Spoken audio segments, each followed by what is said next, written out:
Hi, everyone. Welcome to another episode of Dismiss to Doctor podcast. I'm your host, Dr. Bria J. Thank you so much for tuning in. I have a very special guest that I'm so excited to share with you all. She is a physical therapist and a soror, so please allow me to welcome Dr. Edlecia Ward to the podcast. Hi. How are you? I'm good. How are you today? Yes. Thank you so much for being here. Yes, I definitely thank you for appreciate you taking the time. Of course. Thank you for appreciate having it. me. I really appreciate being here. Yes, I'm so excited to get into this episode. I'm excited to get into it. I've never talked about this. So we gonna see how it go. Yeah. So I would love for you to just kind of introduce yourself so that the audience get to know you a little bit better. Well, like you said, Dr. Bria, I'm Dr. Edlecia Ward.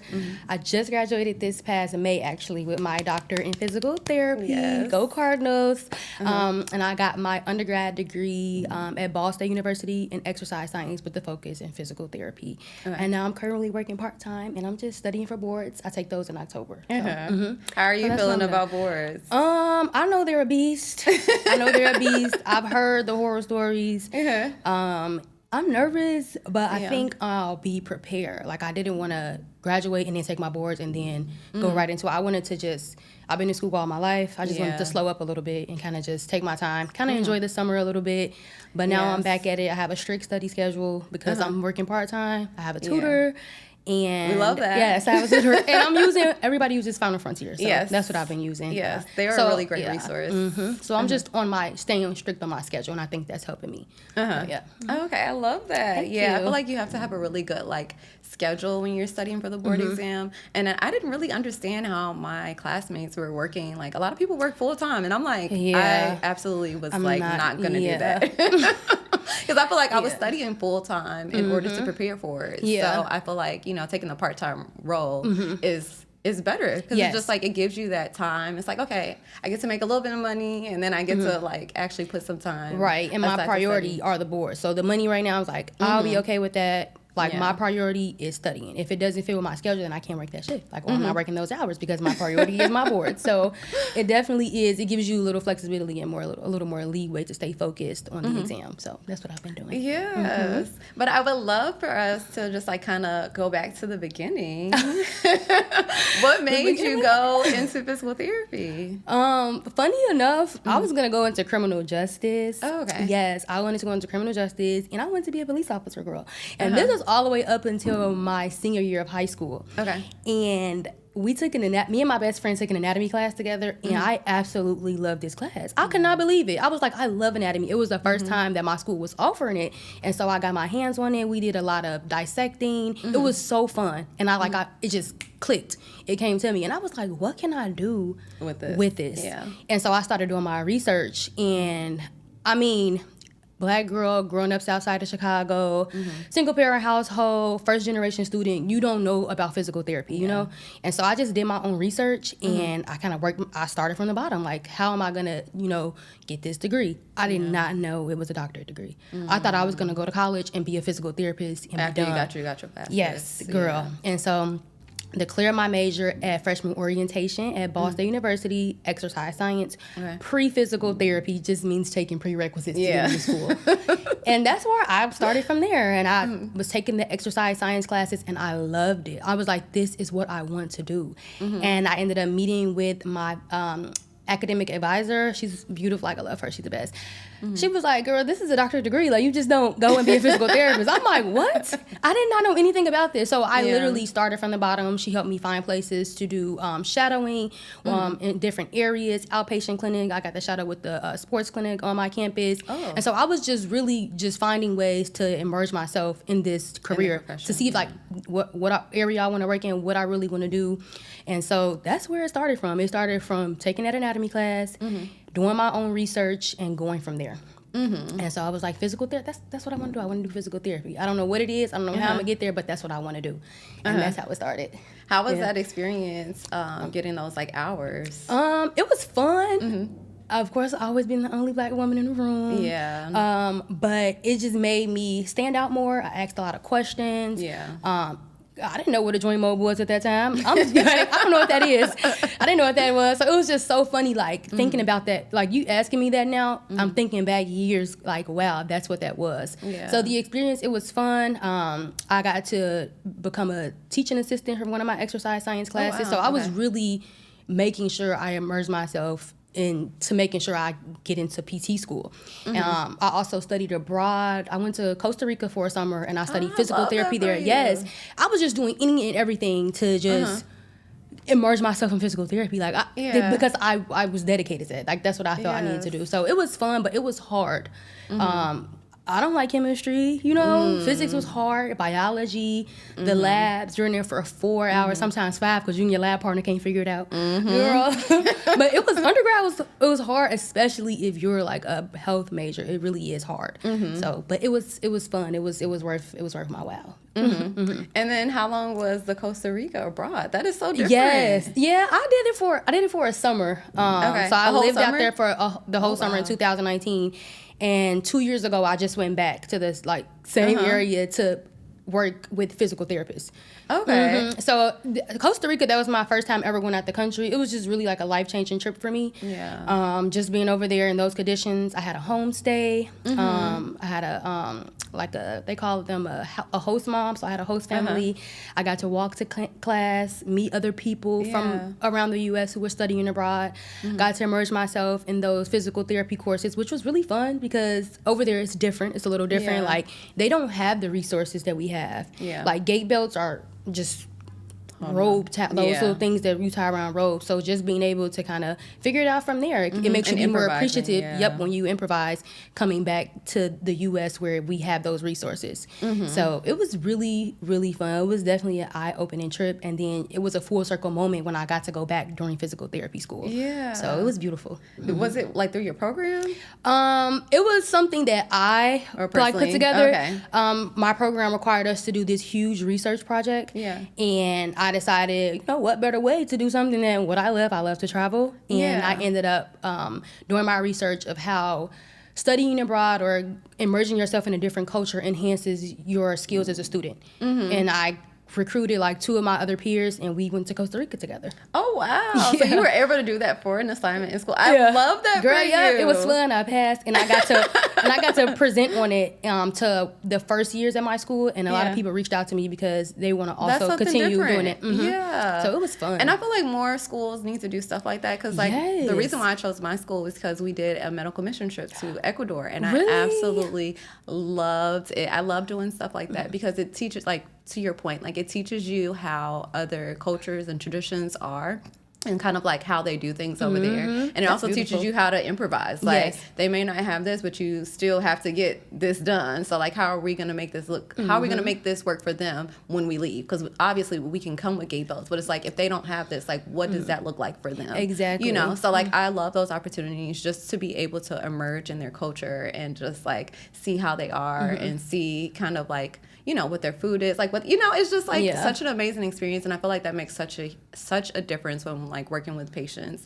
So I wish more schools did that. But I love that you took the initiative. That's why I'm glad I, yourself. You know, just introduced that to my school, and hopefully going forward, I know my neurology professor reached out. That's something that they wanted to keep going. So hopefully it's something I can, you know, once I pass them boards, girl, I'm gonna go over and when you pass the boards. You're right. When I pass those boards. Oh yeah, it was fun. I'm glad that I got to do that. And then I would love to kind of talk about how your experience was applying to PT schools. Like, after you graduated undergrad, like, what did that look like for you? So for me, I guess you can say I took a gap year. I didn't want to. I like to take my time with things because if it feels rushed, I'm not going to feel prepared. Yeah. So I took my time. So I graduated from school. I worked as a rehab tech for a year in that setting, outpatient. And I think I like went to a community college to do a couple more courses to get my GPA up a little bit. Like prerequisites. I think I did like 2 classes for that. And then I was volunteering, and I just wanted to make my application stand out. And I know that I wanted it to be like, I want to get in on the first time. That was my goal. And so I made sure during that gap year, it was a gap year, but I was still putting in the work. I was still working, still getting my hours. And I was going to apply. Wait, let's see. I started PT school in 2023. I was going to apply to PT school in 2023. So let me tell you how God worked. The program that I just graduated from, I got accepted into to be their first cohort. Okay. So I seen that I was back on the PT cause, and I'm like, this is a new school in Illinois because I've never seen this before. So I researched them up, and I seen that they were having like a day students can come to campus and like get a tour. House. Yeah. So I'm like, let me go check this out. I'm gonna go see. And it was all the way in the south suburbs, so I decided to take the metro down there, make a day out of it, spend some time with myself, get on the train. But it was funny because before that, I would go to some of their Zoom calls to get some information about the school. I'm like, okay, now I want to go to the open house, kind of see what they're talking about. Yeah. So I went, I was on the metro, and I was sitting on the train, and this guy kept staring at me, right? And I'm like, why is this guy staring at me? And I was about to get off the train, and he walked up to me, and he was like, Edlecia, right? And I'm like, yeah. The professor from the school that I was going up to. Oh, from the program. Yes, girl. I'm on the train. I'm like, I just decided to take the train randomly. He comes up to me, and he remembered me from the Zoom videos that I would get on because I wanted to get more information on the school. Yeah. And I'm like, yeah, whatever. He was like, yeah, like, are you headed to the campus? And I'm like, yeah. So his friend, the other professor, picked him up, and they both gave me a ride to campus. It was like a short walk. Yes. Yeah, it was super nice. Really nice. And I got to the school. I got to meet some other professors there. I seen some other students, some students who were already accepted just there, and some students who hadn't applied yet. I hadn't applied yet. I just wanted to really see if I can, see myself being in this program. And after that, I applied to that one program because, again, I wasn't applying until 2023. Yeah. And I got in. Okay. One school, one time, one program, and I got in. And I was Love that for you. Right? I'm like, this, I'm like in my head, like, this is God. Like, it was just too aligned for me not to think that it wasn't. And I was just like extremely blessed. But Edlecia, like, I told myself, like, Edlecia, like, you put the work in, though. Yeah. Like, you were still making sure you're getting your GPA up. You're still volunteering. I was still working, still making sure that I was getting those observation hours, even with my gap year. So I put the work in. I was going to their Zoom calls. I was going down to their open houses. Which made him put a face to the name. To the name, and people look a little different on Zoom. That's why I was like, why is he staring at me? I don't know this guy. Did you recognize him? No, because he has like a lot of tattoos. Shout out Kim. He has a lot of tattoos. So on the Zoom call, they weren't visible. So when I'm like, why is this guy with these tattoos staring at me? That's why it was so funny, girl. But I'm just like, it was just crazy because I was like, it was just a sign for me. Like, I did one school one time, I got in, and I took it. Yeah. So I didn't even need to apply to the other schools that was on my list that didn't open up until 2023 because I applied in 2022 and got in. Oh, wow. Yeah. So when did the program start? So you applied? In 2023. Because it was a new program. I applied in... You said 2022. The spring of 2022, got in, and then started in 2023. So I wasn't going to start school until 2024 because I planned to apply in 2023. Okay. But when I seen that new program popped up on PT Guys, I was like, I've never seen this school before. It has to be new. Okay. So that's when I started to do my research with the school. And I got in. So then were you a part of the first cohort? No. I was a part of the second one. Okay. I was a part of the second one. And that's when I ended up getting dismissed from the program because I ended up no passing one of my classes. Did this happen in like your first year or? So this happened during, I think it was after my first year. Okay. Because I just graduated in this past year in 2026. Why do I act like it was so long ago? Yes. Thank you. I was supposed to graduate in 2025. It happened in 2024. So right after my first year, I did, I want to say I already did 2 clinical rotations at that time. Okay. No, I did 1, I think. Okay. 1 clinical rotation at that time. So it was right after my first year, right after I got white coated. We started our MSK classes, our neuro classes, and neuro was whipping my butt. Yes, that's when it was. And so was it the neuro class that you ended up not passing? Yes. Okay. It was that class that I ended up not passing. I feel like I can literally talk about neuro all day long because I love neuro. It was I am a horrible test taker. I'm a horrible test taker. I was great in clinic, great with patients, great in the classroom, amazing with my skills. But when it came to those tests, it was like okay, I'm second guessing myself now. Yeah. And that's when, and it was literally by like a very small percent, and that's what like really made it I was crushed. Yeah. Yes, I was crushed. So what was passing for you all? Like what percentage? So the school, of course, we were started off in the first cohort. Yeah.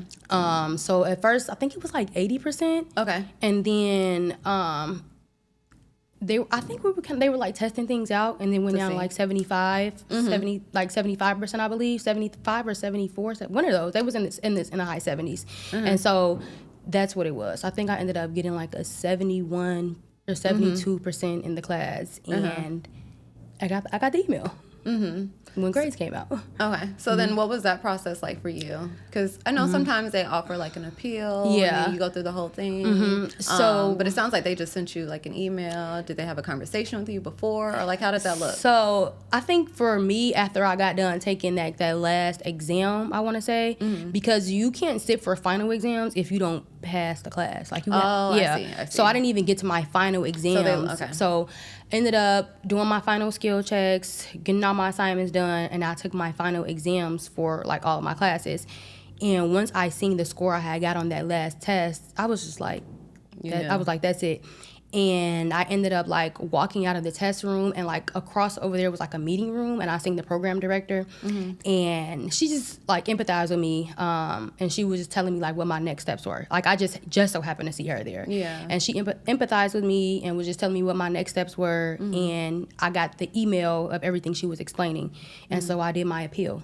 Okay. And once I wrote my appeal, I sent it in to the school, and I had to have an in-person meeting. And it's so intimidating because it's just me and it's everybody else in the room just staring at me. And it's so intimidating. And these are the things that people do not talk about, because PT school is not easy. Like that was very intimidating, but I walked in with my head held high. I, talked about where I made my mistakes, and, but I didn't just put myself down. I still advocated for myself. And so my appeal was granted.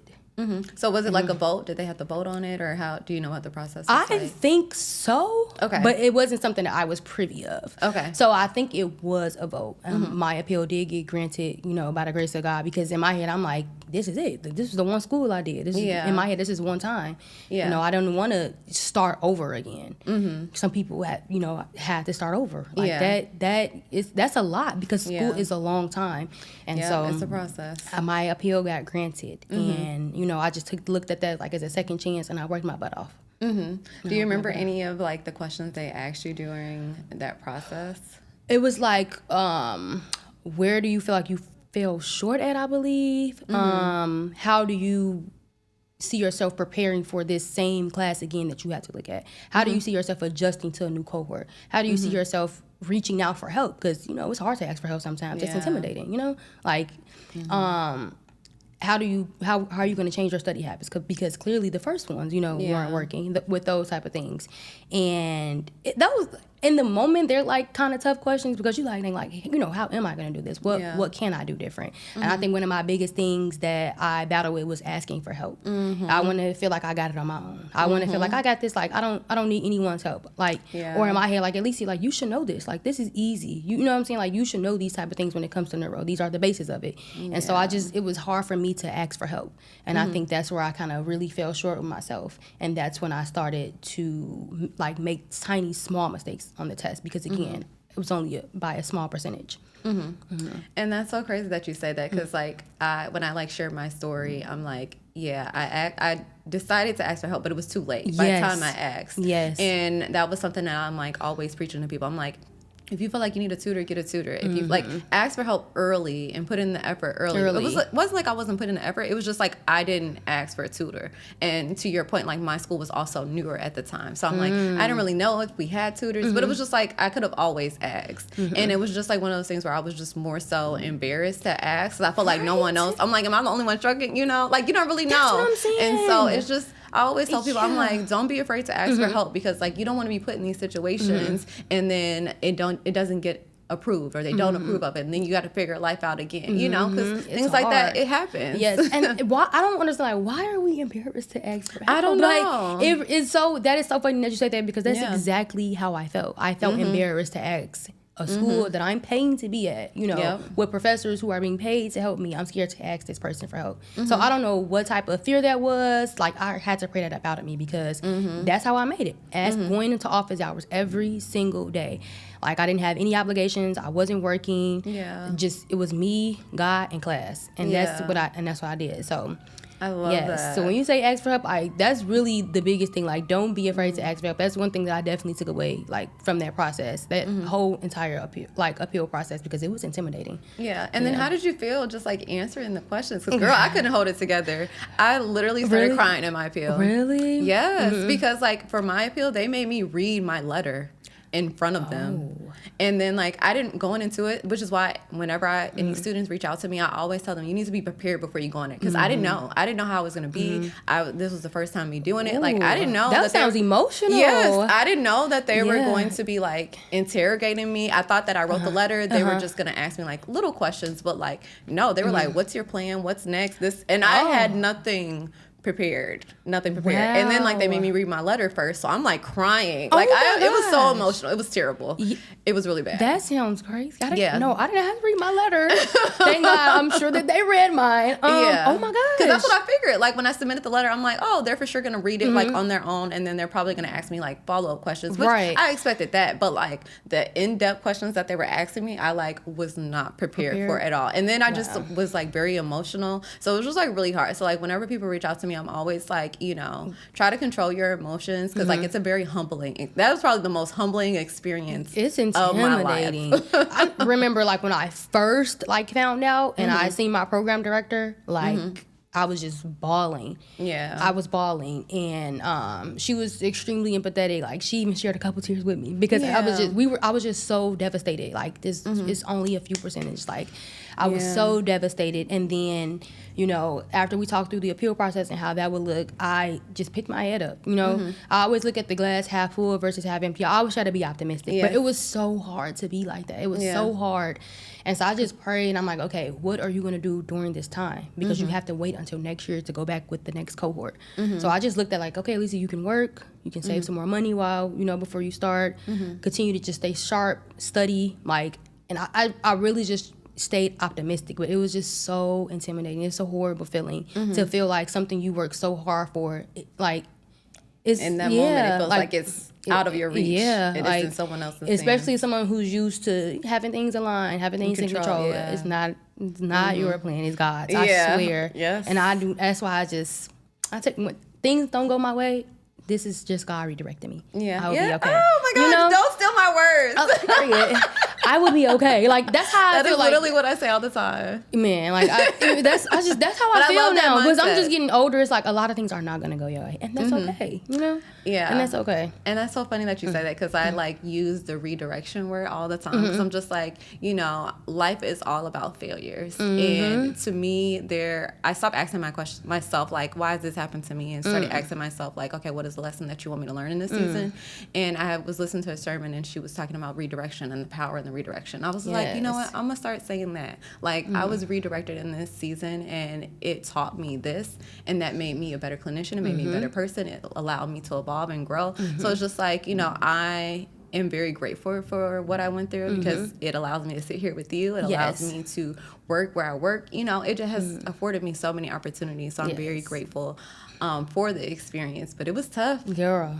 It was tough going through it. I remember you had first, like, came out and said something, and I was reading your story. I'm like, my car got totaled too. Like, oh my God. I feel like I'd be the only person in the world going through stuff. Like, you are not alone. People don't talk about the lows of physical therapy. They don't. Like, you go on TikTok and you go on Instagram and you see day in the life. Like, the day in the life is tears. The day in the life is sleepless nights. The day in his life is sometimes failed exams. You know, that's the day in the life. It's hard. That's the truth. That's it is hard. Real. So it's not all like, unless you're academically blessed and gifted, I love that. I love it. But it's still hard. But that's why I wanted to create this, and then I always told God, I'm like, okay, God, if you get me through this, I promise I'm going to share my story. The bargaining stage. I promise I'm going to get back, and I'm going to share my story. And even like even to this day, sometimes it's like still a little bit like, oh, I don't know how people are going to receive this. I remember I posted this one video on TikTok and I was like crying, but it was like right after I had found out I had like failed like an exam, and I had studied so hard for it. But I'm like,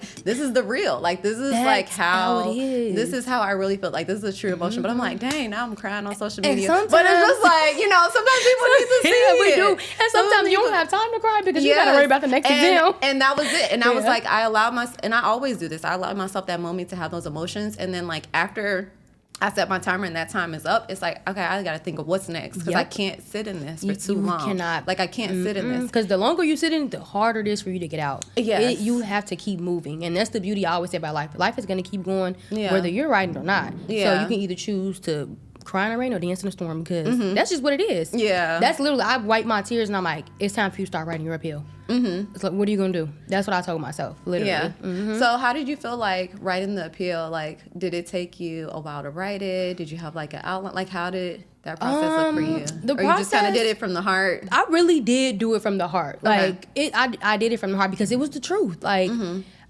it was hard. Like, neuro was just hard for me. I just could not pick up on it, and I did not ask for help. So writing my appeal, that process, like really just the intimidating process was all the questions that was being thrown at me, but I did notice that the conversation was gauged based off what I shared. It wasn't the faculty asking me anything that I didn't mention or wasn't in my appeal. They weren't trying to figure out, well, what were you doing this day at 2 p.m. when you could have been studying? So it was gauged based off what I wanted to share, and I appreciated that because it made me a little bit more comfortable, but think of the entire faculty just sitting in front, like, watching you know, you, yes. That was intimidating. Like, girl, I was in there sweating. But yeah, I got a little emotional during the process, but I really did not want to cry. But I did get emotional. I just did not want to cry because I'm like, Edlecia, you cried already. You're here. What's for you is for you, and what's not, that's okay. Like, it just won't be.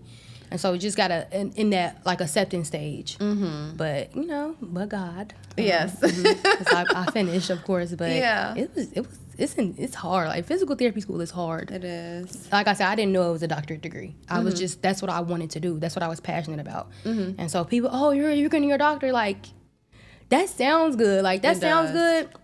But it's more so just about passion. Yeah. Like, I'm happy to wear that hat. I'm happy to have that degree. I'm proud, of course. You know, first generation is different. Yeah. But it's really just, it was passion. And so that's what I really just kept my drive on. Okay. That's what I kept my drive on, and that's how I continue to just persevere. I just love that. Like, literally looking at you, I'm just like, yes, this sounds like me. Yes, I think you really like inspire me.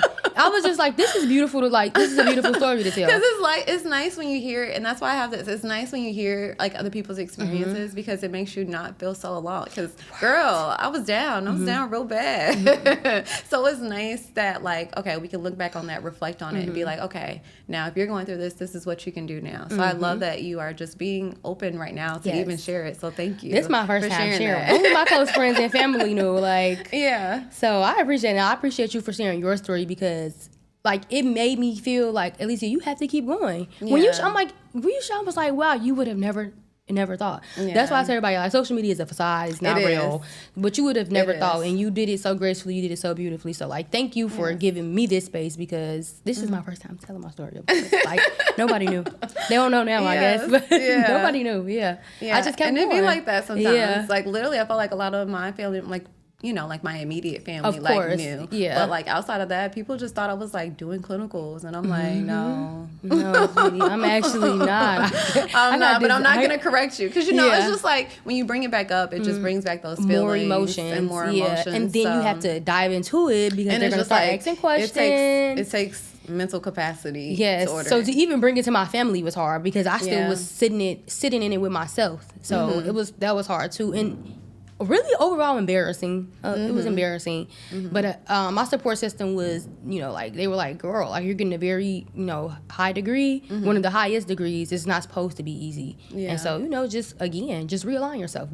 That's why I really had to have that talk with myself and God. Like, what are you going to do differently? Not aside from your appeal, aside from sending from your faculty. What are you going to do differently? Because if your appeal is granted, now what? Yeah. Like, you can't make that same mistake. Like, it sucks when, you make a mistake, but if you didn't learn from that mistake, it gets worse. Yeah. So I really had to have a talk with myself and really, like, sit with God and myself. Like, what am I going to do differently? Because it still wasn't easy. I was still struggling. So I thank God I got through it, though. Yeah. I really do. So. I love that you mentioned kind of like how you had to just like kind of sit in it.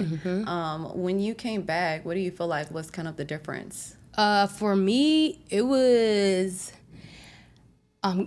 graduation. Like, I'm not even gonna lie, it was just like, Edlecia, you used to have one more year of this. Really not even a half a year, because you're going to be in clinical. Yeah. And I did really great with my clinicals. For me, I think my motivation was graduation, because it was like everything that you worked so hard for is right around the corner. Yeah. So I need you to have all gas, no breaks. Yeah. You can sleep like later. Like, you don't need, like, you'll be fine. Yeah. So I was literally just dedicating my days. Like I said, I didn't work. I was a jobless full-time student, and I was studying. Like, my job was to study. My job was to say, okay, I'm going to class, I'm intaking this information, I'm doing my assignments, I'm going to the gym, I'm meal prepping, I'm studying. And it was like round clock. Yep. Yeah. That's what it was. Because now I'm like, wow, like, maybe I wasn't as dedicated as I thought when I was in physical therapy school. But it's like, we don't have the blueprint. No one, you said first generation, so it's just like no one has done this before you. So it's like, we're all figuring it out. Yeah, like, I was like, wow, okay, undergrad was okay, but this, like, PT school, it is challenging. And I always tell people and students particularly, I'm like, when you have those moments, just reflect on it, take the accountability, and move forward. Like, don't let it define you, because no test is going to define, that doesn't define who you are as a person, as an individual, as a clinician. Like, none of my patients are asking me about any of the did you get an A on your anatomy test? None of them are asking about that. So, but like, in the moment, it feels like it's the end of the world. It does.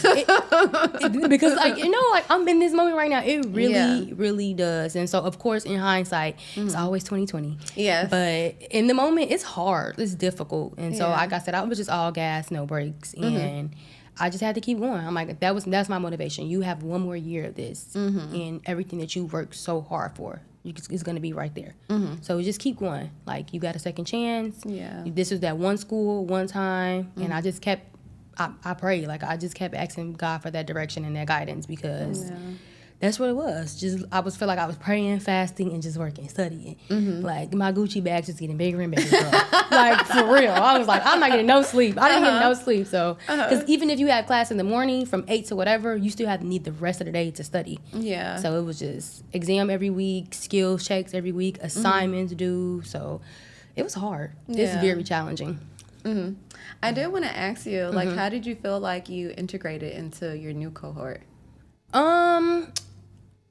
That's a good question, because that's a question that they asked me during the appeal. I'm a very bubbly person, really enthusiastic. Like, I fit in pretty well when it comes to those things, but that cohort was just different than my, like, original cohort. Because my original cohort, like, we felt like more of a family. We did more things together. My school was really big on community, and so that's why they was like kind of prying on that, like, what are you going to do differently? So, of course, I wouldn't say we were as close, but I did have a few peers that I can talk to and study with and get advice from, so I do appreciate that, but not as close as my original cohort, because I still talk to people from that cohort, and I'm still friends with people from that cohort. Yeah, it's hard adjusting, especially when you've, like, been with that cohort for, like, a full year, and then you're jumping into a new one. It's like they already built relationships. And we don't have huge classes. It's like only 30-something, 40 people. It wasn't those huge 80, 100 class people. So it's not like, okay, I don't know any of these people. No, I knew them face to face. Like, we did things together. We hung out on the weekend. So it was just different, like, showing my face. But I kept my head held high. I wasn't standoffish or anything like that. I was open. And, I appreciated that, and I think they appreciated that too. So it wasn't the same as my original cohort, I'll say that. Yeah. Thank you for sharing that, because it is an adjustment getting into a new cohort. And I feel like, to your point, like, I wasn't, like, off standage, or like, I wasn't, like, where I didn't put myself out there. It's just different. Yeah. But I always encourage people, I'm like, just try your effort, be yourself, and then, like, people will recognize that. Yeah. Like, don't go out of your way, but just, like, be yourself. People will recognize, like, you being genuine. And then, because I think sometimes people overthink it. They're like, oh, well, I'm going to have to join a new cohort, and I'm going to have to do this. It's just like, why does it matter? Yeah. Like, that's or how like people is. would say the age. They're like, oh, well, I'll be older and this. I'm like, you're gonna be that age anyway. Yeah. Might as well be a doctor. Like that part, no, honestly. So it's just like, I think sometimes people are just like rush, and it's just like, take a breather. Yes. You know, take a breather. But now that you've been through that, what would you say dismissed to doctor means to you?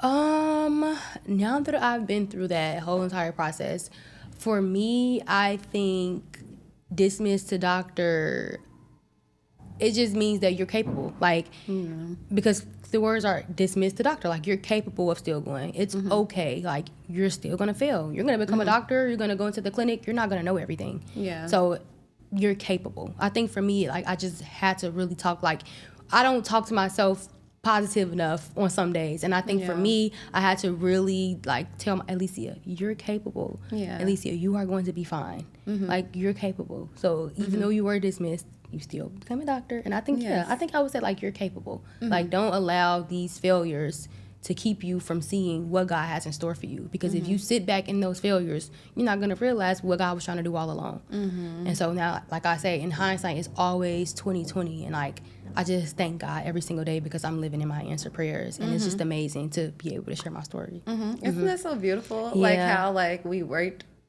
our whole life for this exact I've been moment. in school all and my I life. literally have to sit back and like just say to myself, like, wow, I'm sitting in answered prayers. And I feel like sometimes we like don't appreciate that or don't realize it. And it's just like, wow, like, you know, when I come home from work, I have to like catch myself from like complaining, because I'm just like, wow, like I'm working in my dream job. Like, you snapped. You know, you snapped. So it's just like I feel like we all can like kind of use that just to like, you know, say God thank you, because I'm exactly where I was crying 1 or 2 years ago. I'm in these shoes that I prayed, fasted, and cried for.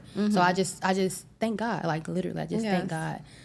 Yes, that was so beautiful. Oh my God, literally, I'm like, when I'm looking at you, I feel like that's just me hearing myself talk. Really? Literally, you remind me so much of just like myself and my journey, and just like how, because I feel like during that transition, I became very more spiritual and like more into leaning into my faith. And I feel like that made such a huge difference. It does, because you really do realize like God is on your side. Never left you nor forsaken you, and you just got to keep going. Just have faith. He'll handle everything else. Yeah. You take 2, he'll take 20.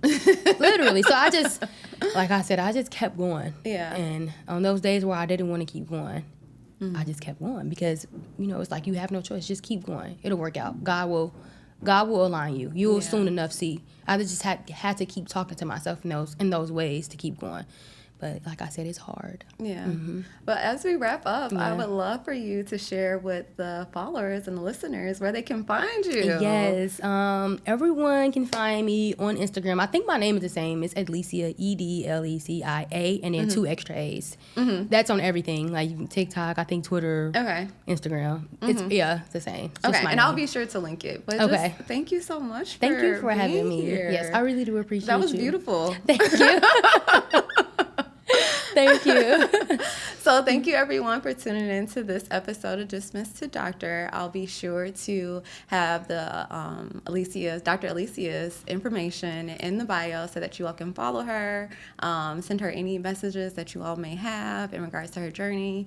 So thank you so much for tuning in to this episode, and until next time, thank you. Bye.